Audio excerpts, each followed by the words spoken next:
So this morning I'm talking to Kevin Wilcox, who is a retiring, I think it is the word to use, retiring road safety officer here in Staffordshire.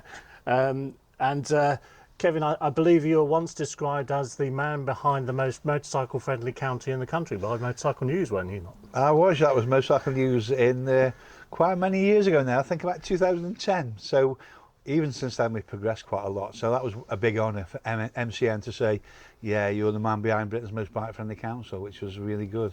Yeah. So, I mean, obviously we're doing this interview because you're coming to the end of your career. I've spent a fair amount of time working with you on a voluntary basis with the Staffordshire Safer Roads Partnership, all the work that you're doing, and I think it's appropriate to recognise the amount of work and effort that you've been doing, what you've put into it, how long you've been doing it, and how things have changed over the years. So, can we start off with have a look back over your career? How long exactly have you been doing it, and what are the sort of like the main highlights from your career that you can recall? Oh, there's so many, I think. I've been doing it now for 21 years. I've been the road safety officer for Staffordshire County Council for 21 years and working with the partnership. And when I actually took over in 2004, there was nothing in Staffordshire pertaining to motorcycle safety other than a little tiny leaflet that was negligible, really. So when I took over, I think my enthusiasm kind of went into overdrive, and I was looking for lots of different options of how we could do that. I think some of the main things that happened to me, apart from introducing things like the Ride It Right routes and bike sense, which were very early on in about 2006, and then I formed a motorcycle focus group in 2006 originally, which obviously were big key things. And when you work with a focus group, you then get so much input from bikers. So that was a big key moment for me. We did start what were called road safety awareness events in them days, and now been formed into what's called the Bikers Breakfast. But the road safety awareness events the Bikers Breakfast were very small affairs originally. Used to get 25 to 50 bikers on a pub car park originally. I think in 2010 or 2009 actually, I got a DFT subsidy, which helped quite a bit, which was £850,000, which was quite good. I got a grant off them. That allowed me to then do a lot more things, but the majority of that money was spent on road safety improvements, actually on the highways. So I didn't actually get that to spend on the projects I was doing. It was mainly for road safety improvements, which did allow me to progress quite a lot. We kind of stopped the road safety awareness events in 2010 and did the Staffordshire Bike Show for 3 years. That was a major thing for me. The engagement with bikers has always been major for me. And our last event at what is now the Bet365 Stadium, we had 25,000 bikers. We were the biggest free bike show in the country, which, although I obviously did all the organisation and did all the work to do that, there was a lot of work from volunteers and my colleagues to make that happen. So it was a massive thing. So that was major. Then once we finished, then they were kind of finished again when the austerity period came along, and I then got the kind of budget to kind of help to get them things to go. So we reverted back to the bike awareness events, which well, just before that I just received, on behalf of Staffordshire County Council, the Prince Michael Award for International Road Safety for our motorcycling strategy, which I felt was a massive honour because of all the things I put together from the start. That was kind of recognised internationally, in fact. So that was a massive honour for me.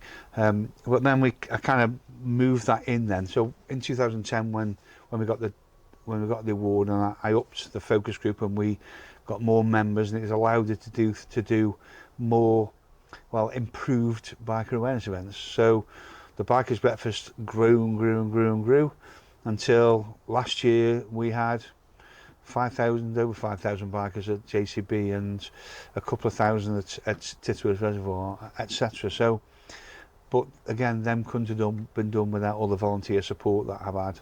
So them are some major things. I think the bike sense has been major. The young rider initiatives that we introduced, the pre-CPT scheme, we do young biker barbecues. There's so many. The Ride It Right routes are one of the only things that we can actually calculate the the improvement it does for bikers. We can actually show from the analysis that where the signs are on our routes throughout the year, we have less motorcycle casualties than we do on all A roads collectively. So we can actually show that they actually work. It's not very easy for things that you can show they work, but that was massive. That was a massive thing for us, I think. Of course, we do biker awareness events. We go to places, mainly tourist places, talking to drivers mostly. We have lots of events that we have working with the fire service as well, where we go to talking to drivers. So, you know, we have these biker awareness events, but we've also introduced the Cleaner Safer Highway campaign, which we gave signs to farmers. Again, another major thing I think we did.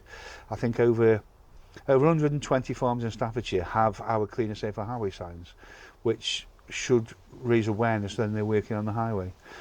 So there's probably too many to talk about. There's lots more I can think about, but that's just kind of some of the things that we've done.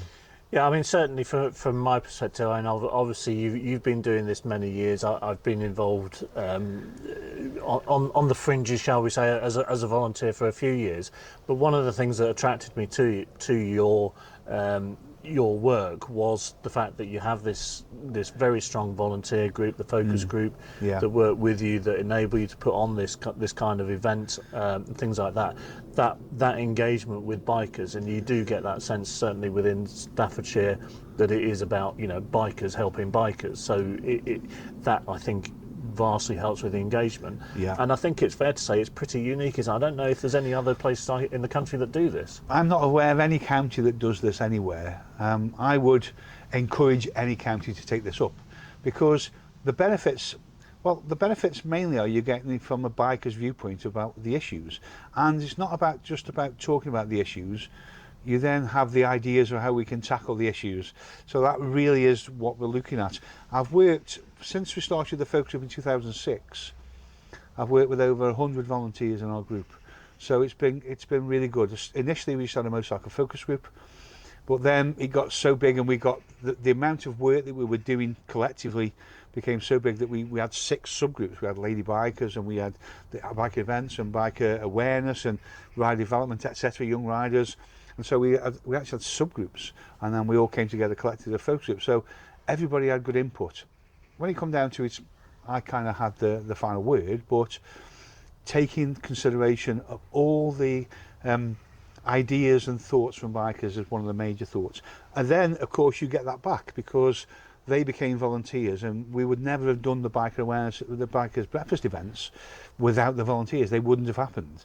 The biker awareness events are very similar, and you know, we have 5,000 Staffordshire biker booklets that we get out, and 2,000 of them initially are distributed by the volunteers to all the bike shops around the county. So yeah, it's something I would encourage every county to get involved in, and I think it's been one of our major successes, really. Mm-hmm. Excellent. Now, obviously, you mentioned about that enormous grant that you got from the DFT. I think finance and money is one of those things that is always a sort of like a bugbear when it comes to road safety, particularly for motorcycling. Over the course of your career, do you think the amount of money available for this kind of work has increased, decreased, or stayed the same? The amount of money that I had originally as a budget overall, not taking consideration the grants that I'd got off the DFT, which allowed me to spend a lot of money for 3 years, has generally stayed about the same for me. The only differences have been I had a separate budget for the bike sense, which went. I had to incorporate that into my main budget, but that main budget stayed the same.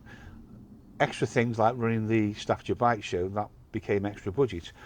I think the big issue with that became when we had austerity measures, and the public money that we had available to do the things that I used to do previous to that kind of just reduced. The overall budget that I use just for general project work and the things we do has really stayed about the same, and that's been commending the partnership for doing that, because all counties would recognise that motorcycling casualties is a major issue in all them counties. So, you know, Staffordshire has recognised that this is something we need to do. I think, figures off the top of my head, I can't exactly remember, it's about 38% of all KSIs in Staffordshire are motorcyclists. you know, young riders play a big part of that. And I think that if every county did similar, surely there must be available money. When it comes down to it, it's the partnership that gives you the money. The partnership get their money, their finances from things like speeding drivers, for example, and and they can use that money however they want. So supporting road safety units in motorcycle issues is probably a good thing. So yeah, I think it's fair to say from a Staffordshire perspective, they've definitely taken on board the fact that that this is something where money needs to be invested. And to be fair, Kevin, I think it's probably not unreasonable to say that the fact that you've been there doing this work has been a big factor to make sure that funding is secured. So I think, one thing I think some riders will look at safety work that is done and recognise that yes, this is a councilman doing it. He's the enemy, if you like. But there are people like yourself who are there, who are on our side, shall we say, and genuinely have a passion for doing this. Yeah, I think I'd like to think my enthusiasm goes a long way. I really, really believe in what I do. I'm a very can-do kind of person. I don't want to think, well, we shouldn't be doing that, and we'll look for excuses for not doing it. For me, it's all about, yeah, that's an issue, let's do something about it. And I've been very lucky that my line managers, my bosses have kind of backed me in what I've done. Most of the time I've just been allowed to get on with what I want to do, and that has been a good thing, because when it comes down to it, I am working with bikers who understand the issues, probably a lot more than I understand the issues, and I think they backing from Staffordshire County Council and backing from Staffordshire Safe Roads Partnership has been a major thing, because at any time I suppose they could have said no, we're not doing that anymore. So I think belief in me has been a big thing, and I hope that has been a good thing. I think that I've hopefully given a positive attitude to this, and they backed me in doing that, really. Yeah, and obviously, as we've said, your career in this is coming to an end. But from what you're saying, it seems like there's a reasonable hope that this sort of work in Staffordshire will continue after your retirement. Are you reasonably happy that that's the case? Yeah, I'm doing everything I can to make that happen. I speak to all my line managers and the people I work with, who all kind of assure me that all these things are going to happen. They're all aware that motorcycle casualties and motorcycle issues are major things. There's a major thing within the county, and so you cannot turn a blind eye, as any county shouldn't be able to turn a blind eye to say, well, we don't do anything about that. I do know quite a few counties have been very proactive over the years. Lancashire, Devon, Derbyshire, for example, some examples have been very proactive. There's no reason why every county can't do what we're doing. That's simple as that, really. Yeah. Excellent. So, what from your perspective, from somebody who's effectively done this as a career, what would be your parting message to all the riders out there? What's the one thing that is going to keep them safe on the roads? Having so much success and no negative feedback at all from our Bike Sense training scheme, I've got to say that you can never have enough training. I would get out there and get on Bike Sense. You might think you're the best rider in the world. No, go some of our Bike Sense trainers, you'll see who the best rider in the world are. You will learn so much, and not only will it make you safer on the road, it'll make you a better rider for definite. You cannot get enough training. As well as that, just have hazard awareness. Hazard awareness, which you'll get from the training, is one of the major things that I'd like to say. If you're hazard aware, then you'll be far safer on the road. It's simple as that, really. Excellent. Well, thank you very much, Kevin, for taking the time to speak to me today. And certainly from a personal perspective, I would like to thank you for all the work that you've been doing over the years. And I'm sure that the vast majority of riders out there would back me in saying that. So thank you for all the time, and may you have a long and enjoyable retirement. Well, what is it that you do actually intend doing? You do some astrophotography. Astrophotography, general photography, gardening. They are my kind of, and I'm walking amongst the hills. Maybe them are my passions, really. That's it. I won't be any problem finding something to do. Excellent. Keep active. Thank you very much. Kevin. Thank you very much, Colin.